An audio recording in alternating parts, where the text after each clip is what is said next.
GCSE History, one of those exams where everyone thinks they can get a grade 9 pretty easily, but not many people do. So watch this video right to the end to see how you can make sure you get a grade 9 at the end of this year following these 5 very simple and effective tips.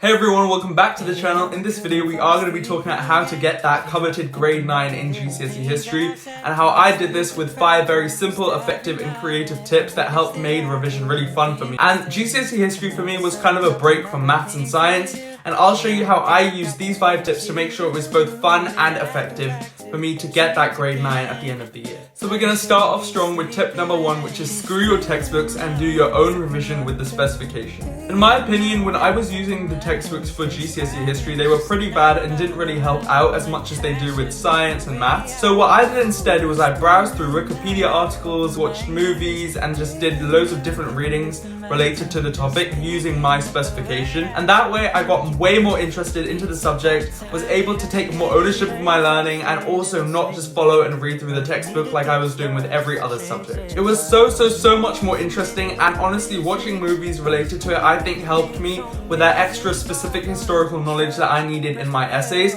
Just make sure you are using your specification when you're doing that, and make sure you pick out the key points and search them up while you're watching the movie. This tip is definitely helped by if you have a genuine interest in the topic, but I totally understand that not everyone wants to learn about Weimar Germany or research the Cold War, which is why I recommend the YouTube channel Oversimplified. He has such amazing and very well animated videos covering most of the GCSE history topics, and while they aren't exam board and specification specific, they'll give you a more of an interest in the topic and allow you to reach it in a more funny, interesting and animated way. Basically what I'm saying here is he made revision for GCSE history really fun, and I didn't have to go through pages of just the textbook to learn the information. Most of it I could just keep in my brain through watching his videos. So that's why I recommend his channel, but I'm sure if you find other channels or videos or movies that relate to your topic, watch those and try and make them as specific as they can be to the specification without using the textbook. I know it sounds a bit weird and counterproductive that the textbook isn't that helpful, but trust me when I say watching movies for GCSE history was way more fun and helped me get that grade 9 by allowing me to keep that genuine interest. So tip number 2 is a bit more general, but it's to make sure you're using the correct revision method. Of course, everyone has revision methods that are a bit different for revising any subject.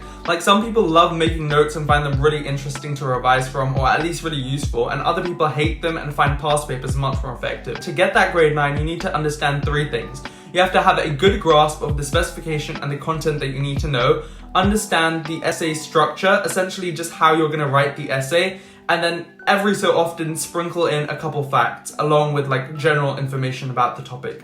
And that's the way that I made sure I got a grade 9 in GCSE history, and the exam actually was kind of fun for me, especially after revising the content in a much more entertaining way than reading the textbook. I'll give you a key tip now. Most of the time for GCSE history at least, the structure that works best is intro, paragraph 1, 2, 3, and conclusion. And the other thing, I swear to God, literally, flashcards are the best way to learn key facts for GCSE history. And I'm going to say it again, flashcards are the best way to learn key facts for GCSE history. You don't have to get Anki and make hundreds of flashcards, which is what I did end up doing, but you can literally just use paper cue cards that you can get from W.H. Smith and Waterstone. Use those and write a few facts. You can make about 10 per topic and still be completely fine. All you need to know in GCSE history are key dates and people and what happened around the topic, which is why, again, referring to tip 1, you should understand the content in a more fun and entertaining way, because the examiner cannot check every single fact that you outline, so as long as it sounds roughly correct, they are going to give you the mark. So tip number 3 is to target one out of these 2 options effectively, either content or essays.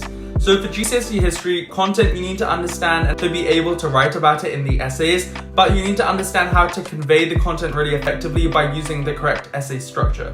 So although they're really interlinked, when you understand one, you'll be able to understand the other much more easily. So for content, I recommend you guys use BBC Bitesize. It's a website that I use to learn all my facts for GCSE history along with movies, and because to be honest, it was really specific to the specification and I found it really useful to use and make my flashcards from. The second target you need to be able to achieve is to write essays effectively. They're really easy to write when you understand the content content, the simple structure for them apart from like source or utility questions, introduction, paragraph 1, 2, and 3, and then conclusion. That's the standard essay that our teacher told us to use and that I used in the exam to get that grade 9, and it helped so much when I knew the information. Essentially, you should also try and practice and do a couple essays, even though that's not the most fun thing to do. So try and do at least 2 to 3 essays when revising across the entire like topic. So tip number 4 is much more fun and interesting, and it's essentially just saying that you can be creative when revising history. It's one of those subjects where you can be creative, make mind maps, aesthetic flashcards and posters, and have no repercussions in the sense that you can still get a grade 9 pretty easily. Most of the content for GCSE History I feel like is really easy to understand when it's all visually laid out like on a poster, which is why sometimes teachers make you do them in class. But this is just for all those maybe fine art GCSE students who are more creative and want to do like posters and stuff and be able to refine their art skills and also make visually interesting posters. And it was so much fun to revise GCSE History as a break from science and maths because I was putting on some music, learning the information and making a poster, and snacks were on like available at all times. So it was just a really fun like experience revising GCSE History, even though that may sound completely weird to a lot of you guys. If you've made it this far in the video, please like, share, comment and subscribe and support the channel. We're growing pretty fast and I want to be able to make more videos like these for you guys. Over the next few weeks, I will be talking about and posting more GCSE and A-level related videos, how to revise, how to get a grade 9 in GCSE languages, etc. All those videos are coming, and if you want to stay tuned, please do like, share, comment and subscribe. And let's get on with the next tip. So I'm just gonna wait for my food to cool down while I tell you about the last tip. Tip number 5 is just talking about how even though history is creative and stuff, while making posters, just understand that you also have to apply the information. So I definitely urge you guys to do practice essays and practice questions. Like honestly, it's such a useful thing to do. I recommend, like I said before, just do 3 practice questions or essays per topic. Yeah, I just want to emphasize the fact that even though it's fun to do revision like that and make posters, you need to do and apply the information. That's literally the premise of most GCSE and A-level exams. So literally that's just it, that's what I wanted to say. Start a timer, start the essay, highlight the key information and practice. Literally just keep practicing, and while you aren't on study leave, just keep asking and going up to your teachers, showing them these practice essays that you've done. Guarantee that 9 times out of 10 they'll be completely happy that you're trying so hard and give you like free marks essentially.